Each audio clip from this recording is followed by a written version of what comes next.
곧 성탄절입니다. 우리들의 마음이 분주하기도 하고 또 연말 되면 여러 가지 일들이 많기 때문에 잘 집중하기 힘든데 저희 어려서 추억을 보면은 우리 교회 나와서 연습도 하고 같이 뭐라 그러죠? 온라인도 하고 막 하고 했는데 마침 우리 유초동부도 어제 한 4시, 5시부터 모여서 우리 선생님들 식사도 준비하시고 아이들 같이 밥 먹고 연습도 하고 또 청년들도 저녁 때 모여서 데이트도 하고 막 전날 광란의 밤을 보내야 되는데 교회에서 또 연습도 하고 같이 신교하고 그런 모습 볼 때 얼마나 감사한지 모르겠습니다. 중고등부도 합주하는 게 쉽지 않아요 사실. 근데 잘 맞춰서 해주셔서 정말 우리 하나님 흐뭇하게 생각하실 것 같고 우리들도 참 기뻤던 것 같습니다. 감사합니다. 제가 잠깐 기도하고 말씀 나누겠습니다. 하나님, 기쁜 성탄, 분주하고 바쁘고 또 연말 빼앗기기 쉬운 것들이 많은데 우리의 마음을 빼앗는 것들이 많은데 이 시간 저희들 모여서 예배드리게 하시니 감사합니다. 성탄의 의미와 또 주님의 오심을 깊이 묵상하고 또 감사하고 또 주님 그렇게 이 땅에 오신 대로 살아나가는 귀한 결단들이 있는 이 시간 될 수 있도록 우리 성령께서 이끌어 주시옵소서. 예수님의 이름으로 기도드리옵나이다. 아멘. 한 작곡가 이야기를 좀 드리려고 합니다. 1741년 겨울에 어두운 런던 한 골목 모퉁이에서 지친 다리를 이끌고 쩔뚝거리면서 흐느적거리면서 걷는 초췌한 한 노인이 있었습니다. 꾸부정하게 허리가 굽은 모습, 그리고 가끔 기침을 콜록콜록하는 그런 모습 때문에 사람들의 주목을 받긴 했지만 너무나도 초라해 보였고 가끔 걸음을 멈춰서 허리를 피곤 했습니다. 그 사람의 이름은 핸델이었습니다. 핸델, 조지 프레드릭 핸델이었습니다. 그는 한때 동갑내기 작곡가 바하와 어깨를 나란히 하는 유럽에서 굉장히 알아주는 유명한 명성을 떨쳤던 위대한 작곡가였습니다. 그러나 승승장구했던 바하에 비해서 이 핸델은 점점 사람들 사이에서 잊혀져 갔고 나이가 들고 또 뇌졸중으로 한쪽이 마비가 되었고 경제적으로 큰 빚을 지게 된 그런 어려운 상황 가운데 처하게 되었습니다. 그는 멀리 보이는 교회 종탑을 바라보면서 하나님께 기도했습니다. 기도했습니다. 하나님 왜 저를 버리셨습니까? 이렇게 부르짖고 기도하고 그러나 또 이렇게 움직이고 운동을 해야 하기 때문에 이렇게 동네를 한 바퀴 돌고 집으로 돌아왔습니다. 집에 돌아와 보니까 뭐가 배달돼서 왔는데 찰스 제넨스라고 하는 사람이 쓴 삼류 시인이 보낸 이름 없는 삼류 시인이 보낸 원고 뭉치가 있었어요. 성경을 기반으로 쓴 오라토리오 가사 뭉치였어요. 핸델이 이렇게 생각했어요. 내가 이제 다 됐구나. 이런 삼류 작가한테 글이나 받고 하면서 마음 가운데 불쾌해 하면서 그 뭉치를 뒤적이기 시작했습니다. 그런데 곧 그는 가사를 읽기 시작한 지 얼마 되지 않아서 감동이 몰려오는 것을 느낄 수가 있었습니다. 그 가사는 이런 것이었습니다. 나는 나의 구주가 살아계심을 압니다. 그가 마지막 날에 이 땅 위에 서실 것입니다. 비록 내 육신이 썩어 파괴될지라도 나는 그분을 볼 것입니다. 이런 가사의 내용을 보면서 큰 감동을 받고 이 사람이 다른 걸 다 뒤로 하고 곡을 써 내려가기 시작했어요. 펜을 들고 막 기보하기 시작했는데 24일 만에 총 354쪽에 달하는 악보를 완성했습니다. 수면과 식사도 있고 그냥 정신없이 써내려갔어요. 어떤 사람이 지나가면서 봤는데 막 실성한 듯이 그 사람이 갑자기 울기도 하고 막 소리 지르기도 하고 하면서 막 그것을 적어왔다고 합니다. 그렇게 그는 완성한 오라토리오가 있는데 그게 뭐예요? 핸델의 메시아입니다. 이듬해 영국에서 첫 공연을 하게 됐는데 원래 그 핸델을 그 당시 국왕이었던 조지 2세가 별로 좋아하지 않았어요. 그래가지고 마지못한 마음에 앉아 있었는데 할렐루야 합창이 나올 때 그 벅찬 감동을 그 국왕이 누를 수가 없었어요. 그래서 자리에서 벌떡 일어났어요. 그러니까 왕이 일어나니까 어떻게 해야 돼요? 옆에 신하들 보던 사람이 다 같이 일어났죠. 그래서 할렐루야 합창이 나올 때는 그 다음부터는 다 일어나는 것이 이 관례가 되었습니다. 핸델의 메시아 중에서 그가 처음 접했던 가사가 바로 내주는 살아계시고라고 하는 가사예요. 오늘 가사의 모티브가 된 것은 오늘 읽은 욥기 말씀 19장 25절부터 27절까지 말씀입니다. 지금 혹시 떠 있나요? 네, 떼어주시면 좋을 것 같아요. 우리 말씀을 다시 한번 읽어봅시다. 시작. 내가 알기에는 나의 대속자가 살아계시니 마침내 그가 땅 위에 설 것이라. 내 가죽이 벗김을 당한 뒤에도 내가 육체 밖에서 하나님을 보리라. 내가 그를 보리니 내 눈으로 그를 보기를 낯선 사람처럼 하지 않을 것이라. 내 마음이 초조하구나.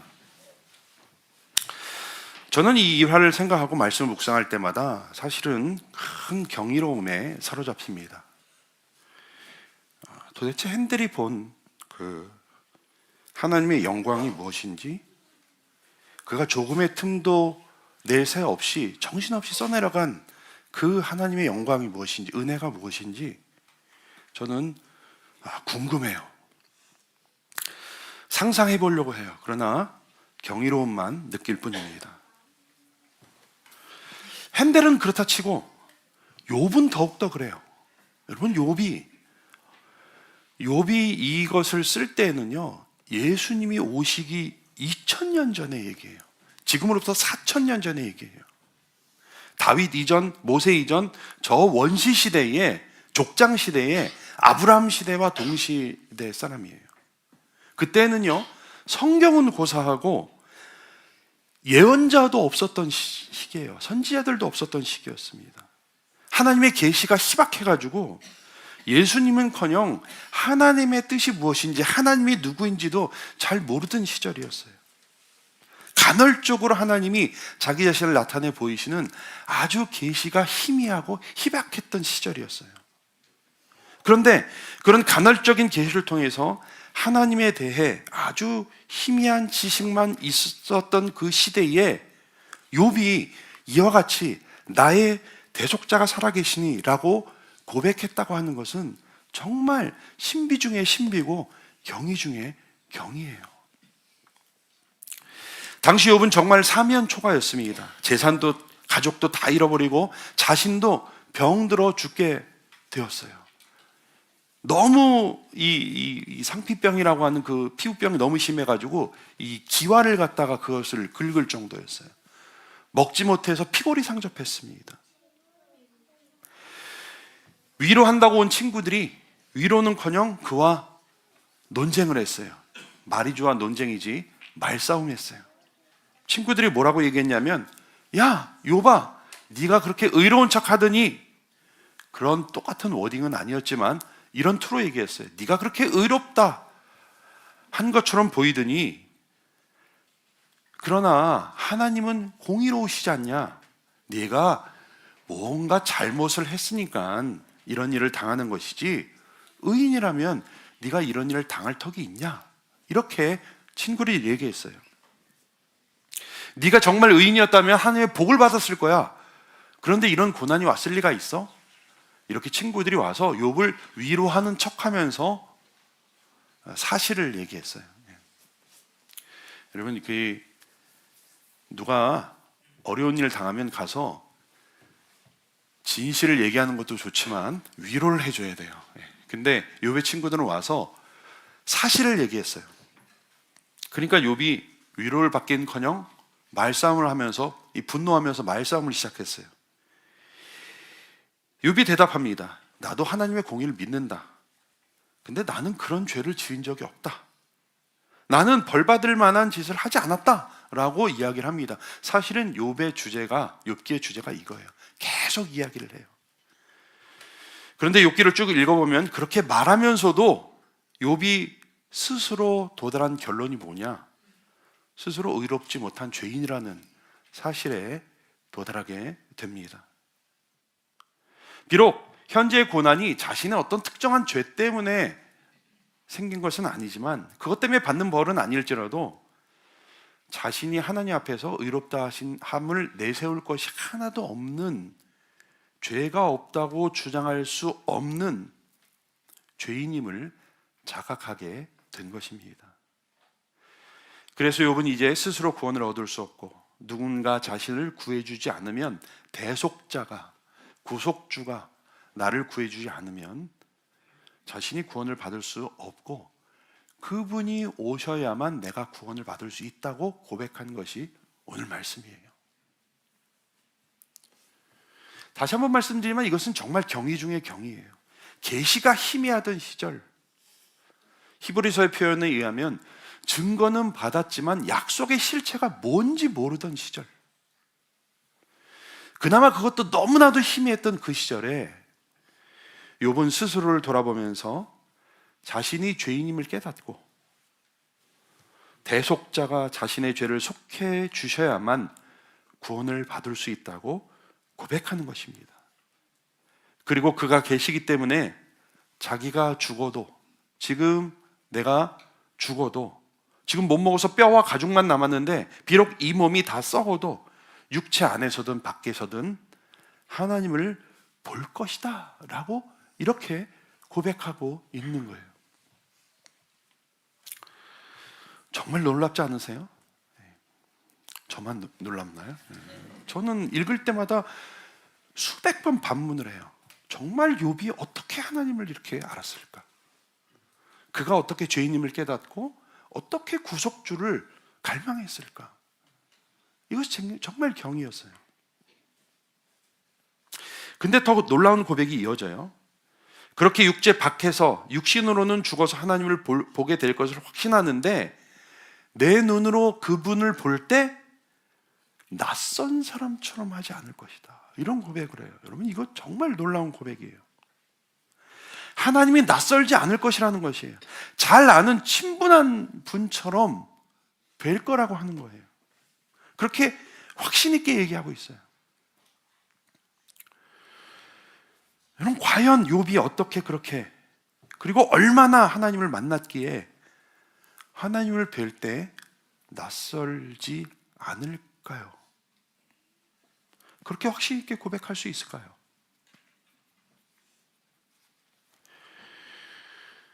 전에 치유로 유명한 권사님이 한 분 계셨습니다. 그분이 이제 하루는 꿈을 꿨어요. 꿈을 꿨는데 그 꿈에서 천국에 가서 예수님을 만난 거예요. 예수님. 꿈이에요. 꿈에서 예수님을 만났어요. 그러니까 이 권사님이 너무 반가운 마음에 달려가서 예수님한테, 예수님, 저 왔어요. 저예요. 근데 예수님이 요즘 애들 말로 쌩 까는 거예요. 저 못 알아보시는 거예요. 네.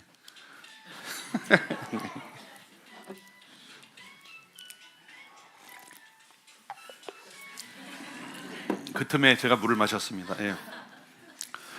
그래서 권사님이 너무 섭섭해가지고, 예수님, 저 아무개 권사예요. 주님이 주신 능력으로 내가 사람을 치유하고 기도해 주던 누구누구 권사예요. 이렇게 얘기를 했어요. 근데 예수님이, 난 네가 누군지 모른다, 이렇게 대답하셨다는 거예요. 그래서 그 권사님이 너무 마음이 아파가지고 엉엉 울다가 잠에서 깨어나셨어요. 그때 권사님이 그 꿈을 꾸고 마음 가운데 큰 찔림을 얻었어요. 그동안 기도하고 치유하는 사역을 했는데, 내가 혹시 나의 명성을 위해서, 나를 위해서 이걸 한 것이 아닌가? 그래서 그 다음부터는 철저하게 예수님을 위해서 사역하시다가 하나님의 부르심을 받았다고 합니다. 이거 뭐 진짜 얘기인지 전해지는 과정에서 과장이 섞였는지 모르겠어요. 근데 저는 이 이야기를 아주 오래전에 들었거든요. 근데 들으면서 저는 엉뚱한 좀 생각을 했어요. 제 생각에는 이 권사님이 이 권사님쯤 되니까 예수님을 알아보지, 예수님이 나를 알아보시는 거는 고사하고 내가 예수님을 못 알아볼 것 같은 거예요. 오래전에 나중에 제가 천국에 갔는데 누가 예수님인지 못 알아볼 것 같은 거예요. 여러분 알아보실 수 있을 것 같아요?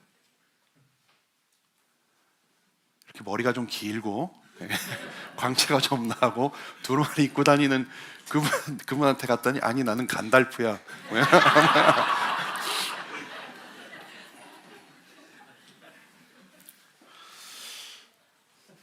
그래도 제가 목사라고 열심히 말씀 읽고 기도하는데 정작 예수님 마주하면 누군지 모를 것 같아요.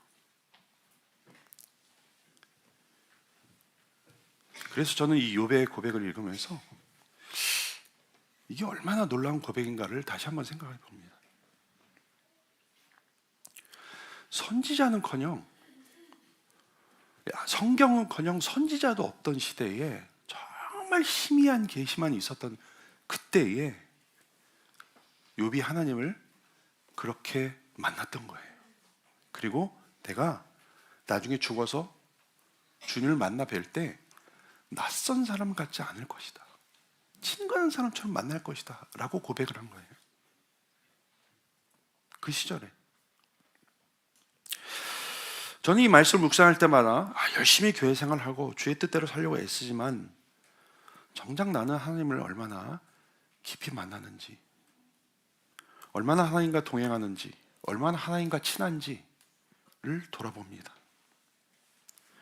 성경을 읽고 기도하고 소위 신앙생활, 종교생활은 많이 하지만 진짜 내가 하나님을 만나고 있는가? 그래서 나중에 천국에서 만났을 때 주님, 저예요, 이렇게 이야기할 수 있을까? 혹시 나는 껍데기 신앙생활을 하고 있지 않은가? 이런 생각을 해봅니다. 여러분 어떠신가요? 여러분 천국 가면 우리 주님 알아보실 수 있으시겠어요? 그 정도로 주님과 동행하고 계십니까? 물론 우리 교인들 다 열심히 하시고 말씀 보시고 기도 많이 하시고 하는데 정작 우리 천국 가서 주님 만나면 주님이다, 맨날 뵙던 분이시네요, 이렇게 이야기할 수 있을까요? 계속해서 그러면서 욥이 뭐라고 얘기해요? 이 때문에 내 마음이 초조하구나.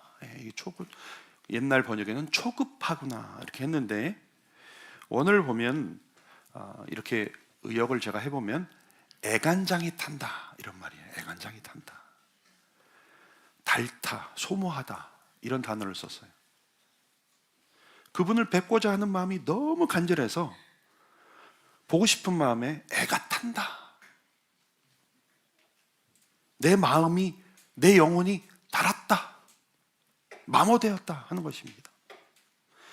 그렇게 하나님을 뵙는 것을 너무너무 사모해서 욥이요, 하나님을 안 뵌 게 아니에요. 지금 저희가 뵙는 것보다도 그 계시가 희미한 시대에도 하나님과 친근하게 동행했던 사람임에도 불구하고 천국 가서 빨리 우리 하나님을 뵙고 싶은 마음이 너무너무나도 애가 타는 거예요. 빨리 뵙고 싶어서. 시편의 표현에 의하면 여호와를 사모해가지고 마음이 쇠약해졌어요. 육신과 마음이 쇠약해졌어요. 그 정도로 사모하고 기다렸다는 것입니다. 물론 우리도 세상 살면서 힘들어서 빨리 천국 가면 좋겠다는 생각을 가끔 하죠. 저는 해요. 어쨌든. 그런데 그것을 제 마음을 가만히 뜯어보면 빨리 하나님을 뵙고 싶은 마음보다는 세상 살기 힘드니까 도피하고 싶은 마음에 그렇게 고백하는 저를 발견합니다. 그러나 욥은 하나님이 낯선 분이 아니었고 어떤 분인지 알았기 때문에 빨리 가서 뵙고 싶다, 또 이런 마음이 있었던 것이었고 그토록 그렇게 사모했던 것이. 오늘날 우리는 무엇을 사모하고 갈망하며 살고 있습니까? 우리가 논리적으로 자연스럽게 생각하면 욥이 이때 구해야 되는 것은요, 빨리 내 병이 낫고 빨리 회복이 되고 빨리 하여튼 중간은 좀 됐으면 좋겠습니다. 이전처럼은 아니래도 그것을 사모하고 바랬을 것 같은데 욥이 갈망했던 것은 다른 것이었어요. 주님을 뵙고 그 친근한 주님, 낯설지 않은 주님을 지금도 뵙고 있지만 빨리 천국 가서 또 뵙고 싶습니다. 이것이 그가 사모하고 갈망하는 것이었어요. 오늘날 우리는 무엇을 사모하며 살고 있습니까? 무엇을 갈망하며 우리의 마음이 애가 타고 쇠약해지고 있습니까? 자, 다시 이것은 지금으로부터 4,000년 전의 얘기라는 것을 다시 한번 상기해야 됩니다. 계시가 희미하던 시기에 살았던 욥의 고백이었습니다. 그로부터 2000년이 지나고 예수님이 욥이 고대했던 그 대속자가 실제로 이 땅에 오셨습니다. 그것이 성탄이었습니다. 간헐적으로 희미하게 자신을 나타내 보이셨던 하나님이 아예 확실하게 우리 가운데 오셨어요. 호련히 훅 우리의 역사와 인생 가운데 들어오셨습니다. 어스름의 희미한 불빛은 사라지고 모든 것이 선명하고 확실해졌습니다. 성탄을 기점으로 언약과 계시의 실체가 완전히 더 이상 보충하고 설명할 것 없이 완전히 드러났고 이제는 우리가 하나님의 말씀이라고 하는 확실한 증거를 가지고 언제든 주님을 만나 뵙고 볼 수 있게 되었습니다. 그러나 우리의 마음은 옛날 욥의 100분지 1이라도 확신과 사모함이 있는지 모르겠습니다. 예수님이라고 하는 이름도 모르던 그 시절 욥은 대속주 예수님과 심판주 하나님에 대한 신앙이 있었고 그것이 욥에게 위안이 되었고 힘이 되었고 소망이 되었어요. 그리고 그의 삶을 돌아보는 요인이었어요. 오늘날 우리는 이미 확실하게 드러난 예수님과 하나님의 은혜와 사랑 앞에서 오히려 우리의 신앙은 더 그 시절보다 희미하지 않나 이런 생각을 해봅니다. 더 하나님을 의식하지 못하고 더 하나님에 대한 기대와 소망을 가지지 못하고 그냥 믿지 않는 사람들처럼 살아가고 있지 않은지 이 성탄에 우리를 돌아봐야 하는 줄 믿습니다. 우리는 성탄절을 맞이해서 그렇게 우리를 돌아보고 감사하고 확신하는 성탄절이 되어야 하겠습니다. 오늘 말씀 같이 다시 한번 읽어볼까요? 시작. 내가 알기에는 나의 대속자가 살아계시니 마침내 그가 땅 위에서 하실 것이라. 내 가족이 벗김을 당한 뒤에도 내가 육체 밖에서 하나님을 보리라. 내가 그를 보리니 내 눈으로 그를 보기를 낯선 사람처럼 하지 않을 것이라. 내 마음이 초조하구나. 제가 풀어드릴게요. 나는 구원자가 살아계심을 분명히 알고 마침내 그가 땅 위에 서실 것을 확신한다. 내가 죽어도 육체 밖에서라도 하나님을 볼 것이다. 그때 뵙는 하나님은 낯선 분이 아닐 것이다. 그렇게 주님을 뵙기를 갈망하며 내 마음을 쏟아 붓는다. 이것이 성탄을 맞는 우리의 마음이었으면 좋겠습니다. 이미 확실하게 오신 우리 주님, 매일매일 날마다 뵙지만 다시 오시는 그 주님 뵙기를 소망하며 그날에 우리 주님 낯선 분처럼 여기지 않고 매일 만나던 분처럼 여기며 그것을 그날을 소망하며 살아가시는 것들, 그것을 결단하시는 이런 성탄절 되시길 주님의 이름으로 축원합니다. 기도드리겠습니다. 하나님, 희미하던 시절 바랬던 그 모든 것들이 이미 2000년 전들에 확실하게 드러났는데 오늘날 오히려 그 시절보다 더 희미하게 살고 있지는 않습니까? 다시 한번 우리 자신을 돌아보며 큰 확신과 또 믿음 가운데 살아가는 저희들 될 수 있도록 우리를 붙들어 주시옵소서. 그것을 위해서 오신 예수님, 그 성탄의 은혜를 다시 한번 되새기며 다시 오실 주님을 갈망하며 하루하루 살아가는 저희가 될 수 있도록 붙들어 주시옵소서. 예수님의 이름으로 기도드리옵나이다. 아멘.